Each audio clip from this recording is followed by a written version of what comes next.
تصريحات قوية من روي كين بعد خسارة البرتغال أمام إيرلندا بهدفين دون رد، قائلا: خسارة أمام إيرلندا وطرد، ثم يأتي رونالدو ليصفق بسخرية للجمهور الذي يضحك عليه. هذا ليس قائدا، هذا لاعب فقد السيطرة تماما. رونالدو سيغيب عن المباراة الأولى في كأس العالم 2026. رونالدو سيتم إيقافه لمدة مباراتين بسبب اللعب العنيف. سيغيب عن آخر مباراة في التصفيات.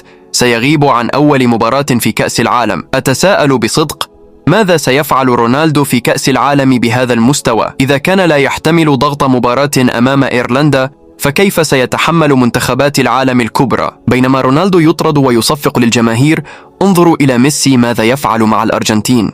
يسجل، يصنع، يقود، ويجعل منتخب بلاده يبدو وكأنه آلة لا تقهر. هذا هو الفرق بين لاعب يعيش على الماضي ولاعب ما زال يصنع الحاضر. ميسي يرفع مستوى الأرجنتين كل مرة يلمس فيها الكرة، ورونالدو يترك فريقه منقوصا أمام إيرلندا. إذا كان هذا ما يقدمه رونالدو قبل كأس العالم، فلا تلوموا أحدا إن تكررت نفس المأساة. والآن شاركونا آراءكم في التعليقات عن تصريحات كين هذه عن كريستيانو رونالدو.